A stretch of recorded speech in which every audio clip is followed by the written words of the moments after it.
Tout commença par une brise. Pas une tempête, ni un vent puissant, mais une caresse discrète, presque inaudible, glissant le long des vieilles étagères d'une librairie oubliée. C'est là qu'il la vit, un rouleau de parchemin jauni, noué d'un fil de lin effiloché.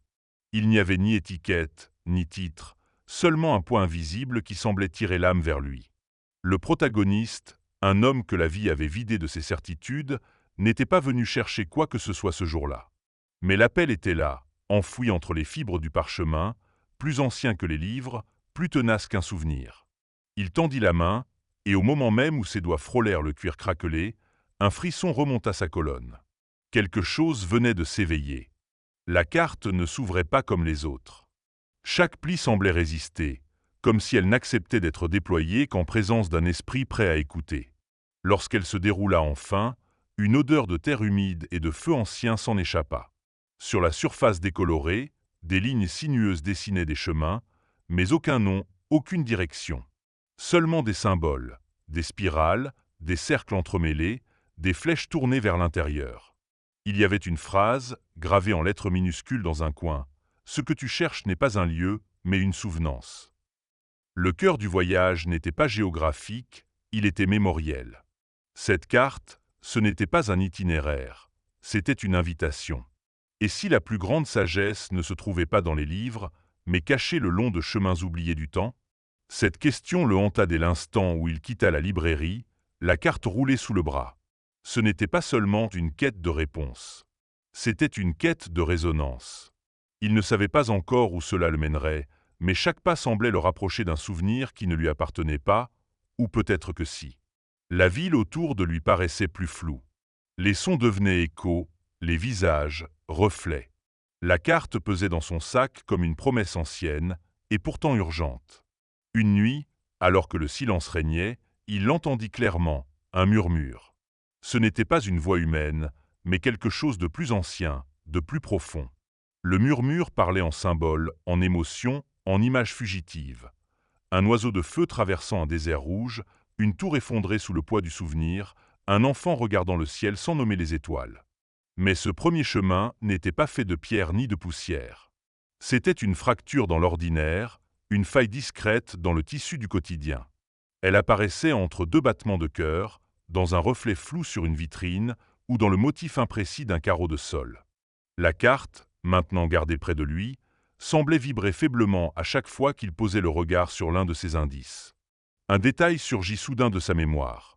Enfant, il avait dessiné une carte imaginaire sur le mur de sa chambre, reliant les endroits qu'il rêvait de visiter à des souvenirs qu'il n'avait jamais vécus. Était-ce une coïncidence? Ou la carte réveillait, elle, ce qui sommeillait depuis toujours en lui? Ainsi débute le voyage. Non par un départ soudain, mais par un effacement progressif du connu. Le premier chemin venait d'apparaître.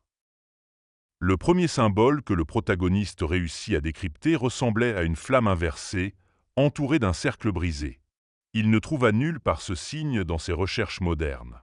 Mais dans un ancien manuscrit sur les traditions orales d'Asie mineure, une figure similaire représentait le feu qui ne brûle pas, une connaissance préservée, transmise en silence.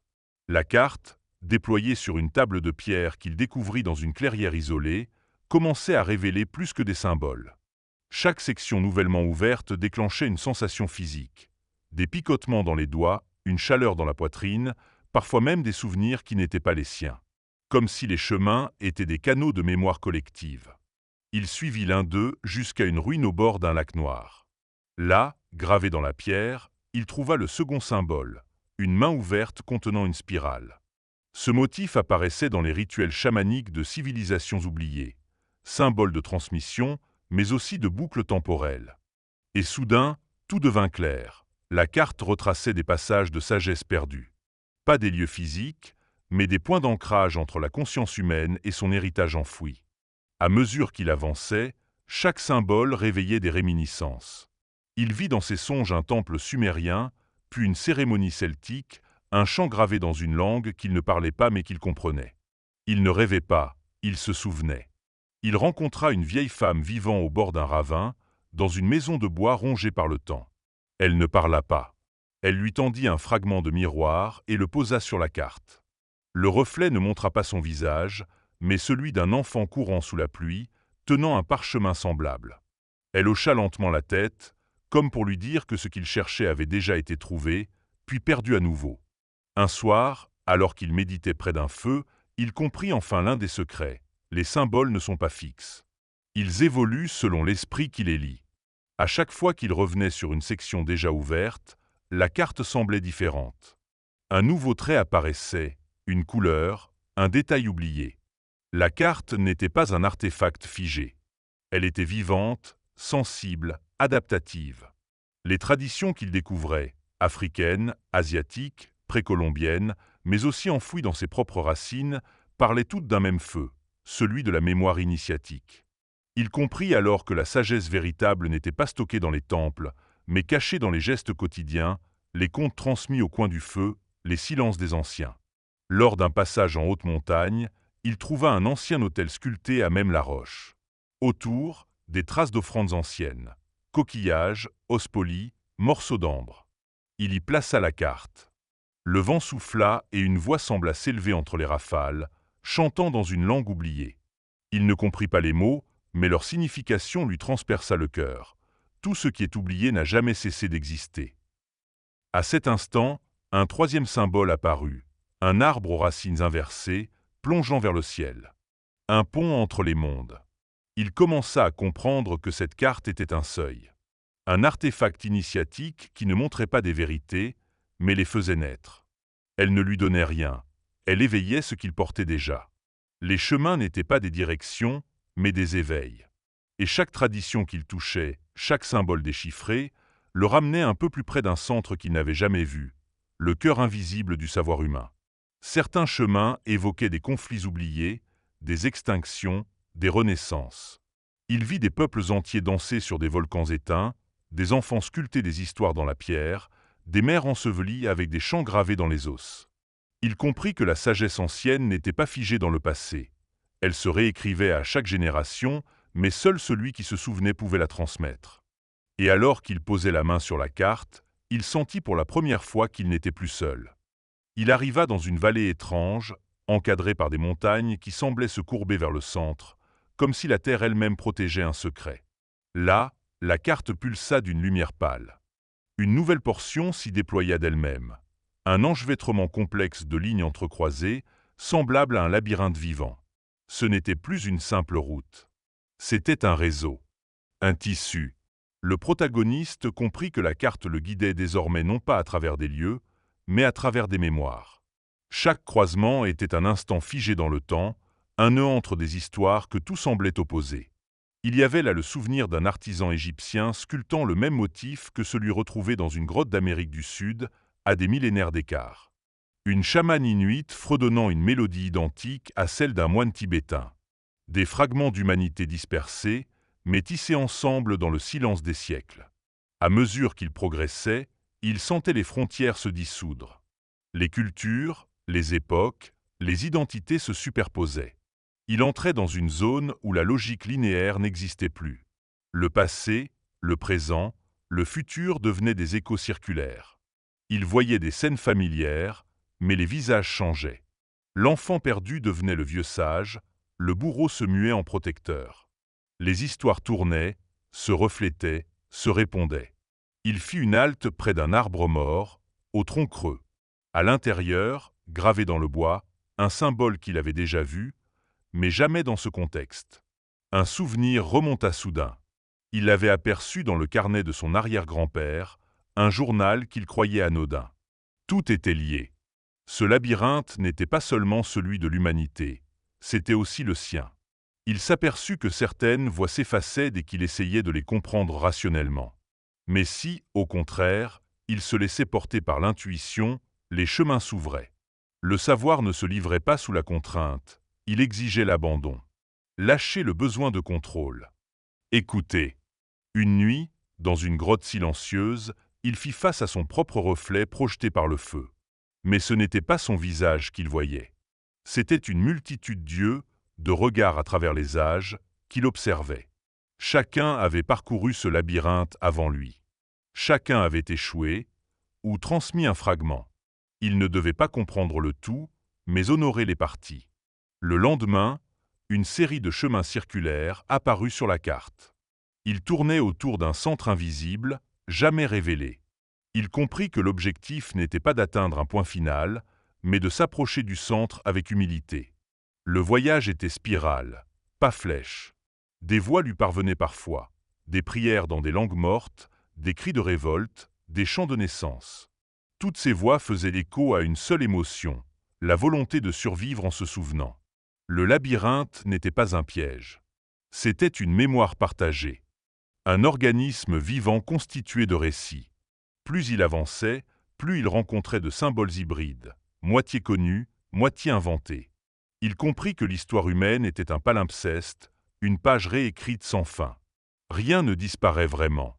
Tout est recouvert, transformé, réincorporé. Il commença à tracer ses propres symboles sur la carte, hésitant d'abord, puis avec assurance. Il comprit que le labyrinthe attendait cela depuis le début, non pas être suivi, mais co-créé. Chaque tracé ajoutait une nouvelle branche, une nouvelle voie que d'autres pourraient un jour emprunter. C'était une transmission sans mots, une cartographie vivante du courage humain à s'engager dans l'inconnu. Plus il dessinait, plus il ressentait la présence de ceux qui l'avaient précédé. Des mains invisibles semblaient guider la sienne. Le temps n'était plus un fleuve, mais un cercle dans lequel les âmes se frôlaient, se parlaient, s'écoutaient. Il n'était plus un explorateur solitaire. Il était devenu gardien d'un passage entre les mondes. Il leva les yeux vers le ciel nocturne, et les constellations lui semblèrent étrangement familières. Comme si elles étaient un autre reflet du labyrinthe. Un guide silencieux tracé dans les étoiles, attendant qu'on apprenne à le lire à nouveau. Il comprit que la mémoire humaine n'est pas une bibliothèque poussiéreuse, mais un fleuve souterrain. Nous en buvons tous, sans en connaître l'origine. Le labyrinthe n'était pas là pour se perdre, mais pour retrouver. Non pas des vérités figées, mais des échos vivants. Et à cet instant précis, il sut que le voyage changeait à nouveau. Ce qu'il attendait n'était plus une découverte extérieure. C'était une confrontation intérieure. Le chemin suivant n'était pas tracé sur la carte. Il était tracé en lui. Le chemin suivant le mena vers une clairière baignée d'un crépuscule permanent. Là, la carte se déplia d'elle-même en formant un motif en étoile. Chaque branche représentait un chemin individuel, non pas des lieux, mais des expériences humaines fondamentales. L'amour, la perte, le courage, la peur, la réconciliation. Ces segments n'étaient pas à parcourir physiquement, mais à vivre intérieurement. Il posa le doigt sur le premier tracé, et une histoire s'éveilla, celle d'un jeune homme, des siècles auparavant, ayant traversé des montagnes pour rejoindre la femme qu'il aimait, seulement pour apprendre qu'elle avait disparu sans laisser de traces. Chaque nuit, il gravissait les crêtes, pensant apercevoir sa silhouette dans le brouillard. L'amour, disait la carte, est parfois une quête sans destination, mais jamais sans sens. Le second chemin le plongea dans la mémoire d'un enfant caché dans un grenier pendant une guerre oubliée. Seul, affamé, il avait survécu en écoutant les planches craquer sous les pas de ceux qui cherchaient sa famille. Chaque craquement devenait un battement de cœur. Le courage, ici, n'était pas le rugissement, mais le silence qu'on apprend à ne pas rompre. Chaque branche de l'étoile était une mémoire collective, un fragment d'humanité gravé dans l'oubli. Et plus il avançait, plus le protagoniste ressentait que ces histoires n'étaient pas étrangères. Elles étaient en lui. Peut-être les avait-il rêvées. Peut-être les portait-il sans le savoir. Il revit le visage d'une femme qu'il avait aimée, perdue sans adieu. Il revécut ses propres douleurs, mais elles se fondaient dans celles des autres. Une mère berçant un enfant qui n'existait plus. Un vieil homme gravant un nom sur un mur pour qu'il ne disparaisse pas une seconde fois. Ces scènes ne demandaient pas à être comprises. Elles demandaient à être reconnues. Il comprit alors que la carte n'était pas là pour le guider à travers l'histoire, mais pour le faire plonger dans l'écho de l'esprit humain. Ces chemins oubliés étaient les cicatrices d'une mémoire partagée.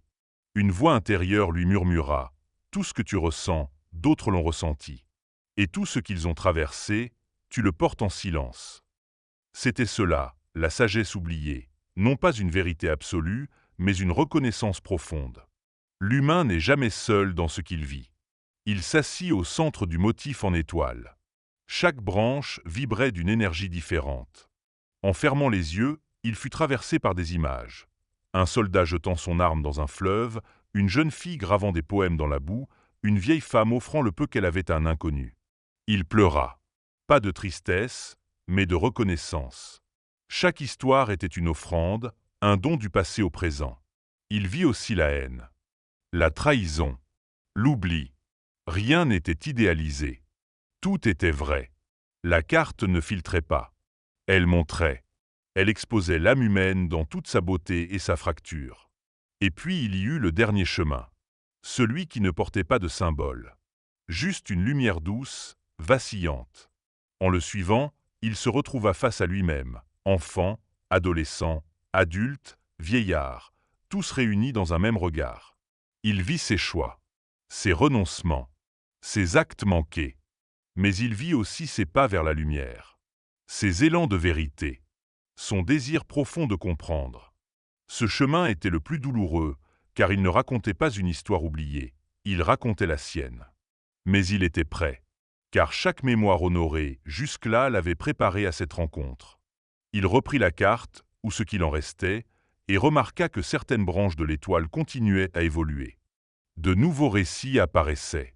Une jeune femme des Andes, refusant de livrer un secret sacré aux conquistadors, préférant disparaître dans la montagne. Un vieil homme aveugle sculptant des visages dans la pierre, cherchant celui de son frère disparu dans l'enfance. Une enfant abandonnée dans une forêt, nourrie par les rêves des bêtes qu'elle n'a jamais vues. Ces récits n'étaient pas des légendes. C'étaient des vécus cristallisés dans l'espace intérieur de l'humanité. Et chacun, d'une façon invisible, changeait quelque chose en lui. Ses épaules semblaient porter le poids de ses vies, mais son cœur, lui, s'allégeait. Il se rendit compte que la carte n'avait pas pour but de l'amener ailleurs. Elle l'amenait à accueillir, à recevoir, à se souvenir. Au fil de ses révélations, un schéma s'imposa à lui. Chaque souffrance vécue dans ses récits trouvait un contrepoint. La peur d'un peuple était compensée par la poésie d'un enfant. Le silence d'une génération s'équilibrait avec le cri d'un autre. Tout ce que l'esprit humain traverse laisse une trace. Et ces traces, il devenait capable de les entendre.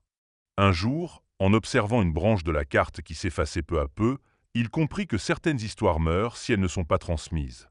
Pas par oubli, mais par absence d'écoute. Cela lui brisa quelque chose. Il jura de porter ce qu'il avait reçu, non comme un fardeau, mais comme une graine. Chaque mémoire oubliée pouvait renaître dans un regard, un mot, un geste. Il décida de s'adresser à la carte pour la première fois. Il ne posa pas de questions. Il offrit un souvenir. Le souvenir d'un jour d'enfance, un matin pluvieux, où son grand-père lui avait raconté une histoire sans fin. Cette histoire n'avait ni début ni conclusion. Seulement une voix douce, un rythme. Ce souvenir était si simple, et pourtant, il provoqua une réaction puissante. La carte pulsa comme un cœur vivant. Ce fut alors qu'il comprit le lien ultime. L'esprit humain ne cherche pas seulement à savoir. Il cherche à transmettre, à relier, à survivre au silence par l'écho.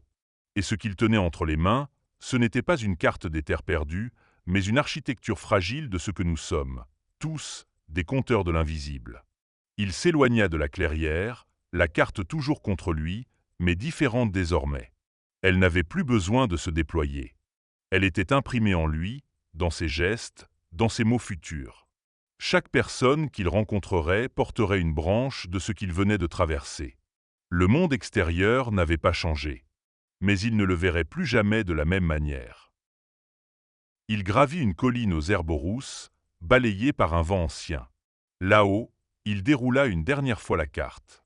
Mais ce qu'il vit n'était plus un parchemin, c'était une vision.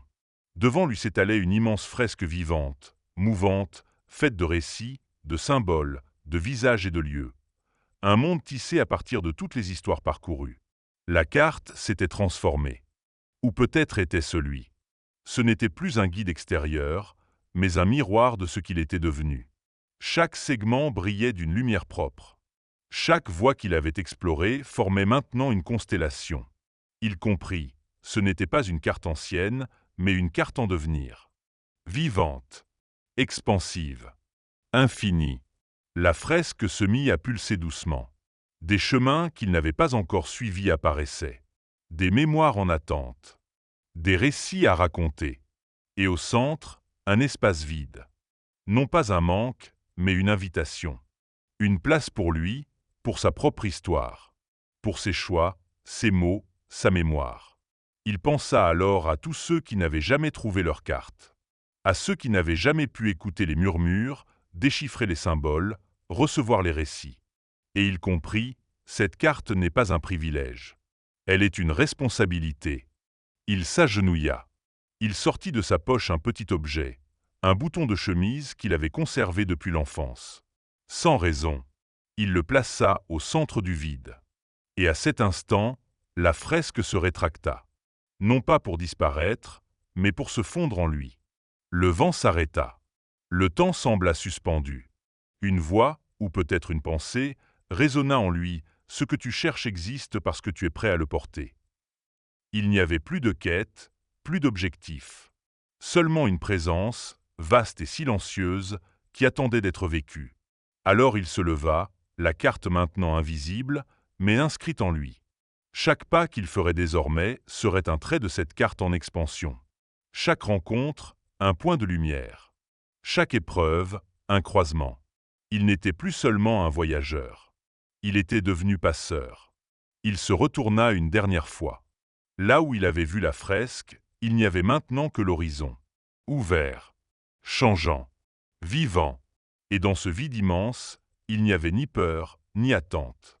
Seulement l'élan d'aller, de créer, d'honorer. À ceux qui écouteront, il dira, vous avez, en vous, une carte invisible. Elle n'est pas faite de lieux mais de liens. Elle ne se lit pas avec les yeux, mais avec la mémoire du cœur. Ce que vous croyez perdu ne l'est jamais. Il suffit d'oser s'en souvenir. Il laissera derrière lui des traces. Pas des certitudes, mais des fragments. Des symboles tracés dans la poussière, des paroles murmurées au vent, des regards offerts en silence. Et peut-être, un jour, quelqu'un les retrouvera. Et commencera à marcher. Car cette carte ne représente pas seulement une sagesse ancestrale. C'est une métaphore de notre propre potentiel en devenir. Un potentiel qui ne demande ni permission, ni autorisation. Juste un regard sincère, une écoute attentive et le courage d'entrer dans l'inconnu. Avant de partir, il grava un dernier symbole au sol, un cercle ouvert, inachevé. Il ne cherchait plus à conclure quoi que ce soit. Il voulait simplement qu'un autre, un jour, voie ce signe et comprenne. Quelqu'un était passé par là et avait osé commencer sans savoir comment finir. Il entendit au loin un chant. Peut-être était-ce le vent. Peut-être était-ce la mémoire. Ce chant ne disait rien d'intelligible, mais il apaisait. Il portait en lui l'écho de tous les récits croisés, de tous les visages entrevus, de toutes les émotions partagées. Il comprit que ce chant continuerait, avec ou sans lui. Et dans cette certitude douce, il se remit en marche. Non pas vers une fin, mais vers une nouvelle ouverture. Car le mystère n'est pas là pour être percé. Il est là pour être habité. Et dans chaque respiration, dans chaque silence, dans chaque regard tourné vers l'invisible, vit une carte encore inexplorée. La vôtre.